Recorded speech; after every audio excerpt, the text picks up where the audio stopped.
The day I chose dignity, my billionaire wedding revelations sparkling heart.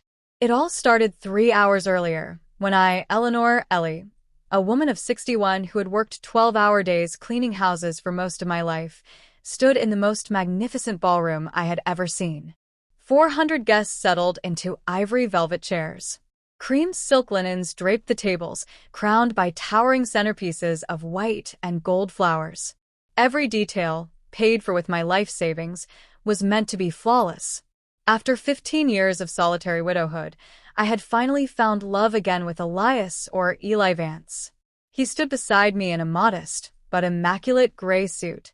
His silver hair was neatly combed, and his hands bore the callous marks of an honest man.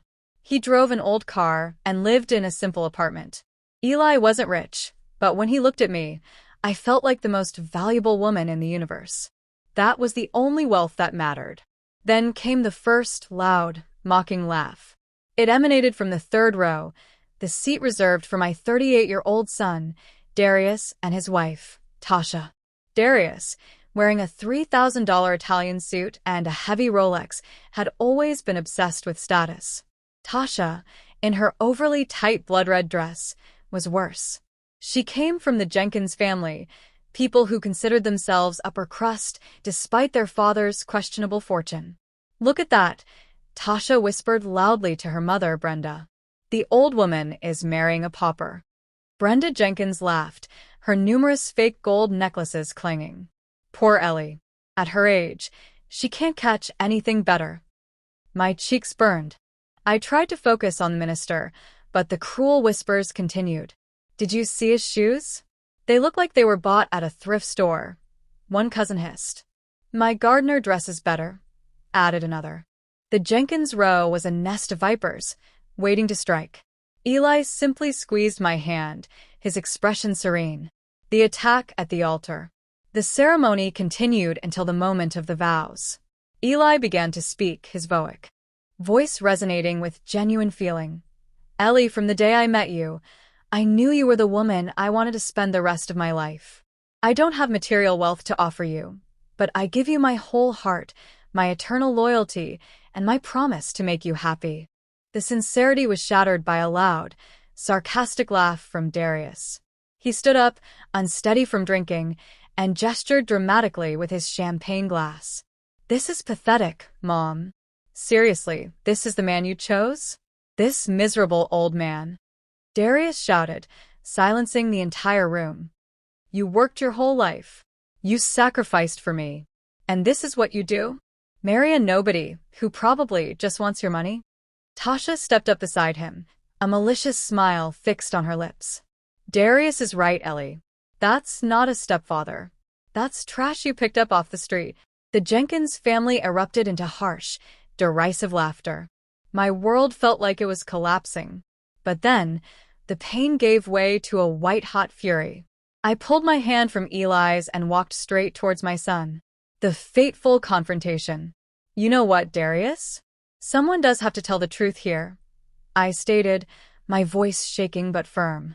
"The truth is," I continued, addressing him and the 400 silent guests, "I spent 35 years cleaning other people's homes so you could go to the best schools. I broke my back. I sacrificed my health to give you everything." I recounted the lonely holidays, the birthdays spent alone, and the times I called him crying, only to be dismissed. "Don't make a scene, Mom," he mumbled, his arrogance faltering. "A scene is being alone every Christmas because you were too busy with Tasha's family." I shot back. "A scene is treating me like a bother, like a burden, every time I ask for help. And now, you come here to destroy the one decent, loving thing I have found." Darius, regaining his anger, yelled, "That man is a gold digger. He dresses like a bum, lives in a dumpy apartment.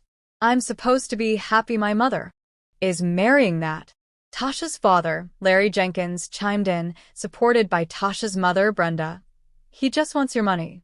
Be grateful Darius is protecting your assets." "My assets."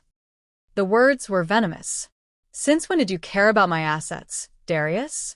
"Not when I needed $1,000 for surgery, and you bought that Rolex." Not when I needed $5,000 for house repairs and you made me sign a document with interest, like I was a stranger. Tasha, relentless, stepped toward me. You're desperate, Ellie. You're old and alone, and you grabbed the first man who paid you attention. It's pathetic. The laughter and noise grew unbearable. I looked at Eli, who stood calm and dignified at the altar. I knew my choice. Darius, I said, my voice cutting through the noise with startling authority. You, Tasha, and your entire family. Out. Out of my wedding. Out of my life. Darius was stunned. Mom, you can't be serious. If you do this, you'll never see your grandkids again. The threat hit me like a physical blow. But looking at Eli, the man who had given me genuine respect, I found my strength. If that is your decision, Darius, then so be it. I will not be manipulated anymore. I watched as my son, my daughter-in-law, and the entire toxic procession of the Jenkins family were escorted out by security guards. Darius, the last to leave, stopped at the door, his face twisted with hatred. I hope your new life with that loser is worth losing your only son. The door slammed shut, echoing in the stunned silence. I collapsed against Eli, tears finally streaming down my face. I ruined everything. I ruined our wedding. You didn't ruin anything, Eli soothed, holding me tightly as the other guests began to applaud in a wave of solidarity. You did the brave thing. And I'm very proud of you. The unthinkable truth. He gently pulled back, taking my hands. His gaze was intense, unlike anything I had ever seen. Ellie, my love, there's something I need to tell you. I'm not who you think I. My heart hammered. After all this, another secret? Eli, what are you saying? He smiled, a strange mix of sadness and relief. Honey, I'm a billionaire. I stared, the words failing to compute. What did you say? I am a billionaire, Ellie. Over $2 billion in assets. Properties, companies, investments. I am the founder and owner of Vance Development Group, VDG. I felt my legs buckle. Vivian rushed over to steady me. My brain furiously tried to reconcile the man in the modest suit with the legend of VDG, a firm that built iconic skyscrapers. Your clothes, your apartment, why? It was a conscious choice, he explained. After my first wife died, I saw how money poisoned my relationships. I wanted to find someone who would love me, the man who started as a construction worker and built an empire brick by brick. I wanted to find someone who treated me with respect when they thought I had nothing to offer but my heart. He looked again at the door. I am telling you now, here, because I needed you to see the true character of those around you. You made the right decision, Ellie. You defended our love when you thought I was poor, and that is worth more than all the millions in the world. Then came the final, devastating detail. The $5,000 your son lent you with interest? I paid it off anonymously 3 months ago, just to see if he would tell you the debt was settled or return the money. He never said a word. He was scamming his own mother. The betrayal was complete. The test was over, and Darius had failed spectacularly. The new vow. What do we do now? I whispered, overwhelmed. Eli looked at me with fierce determination. Now, we continue our wedding. We get married surrounded by the people who truly love and support us. And after that, we start a new life together, one where you never have to worry about anything again.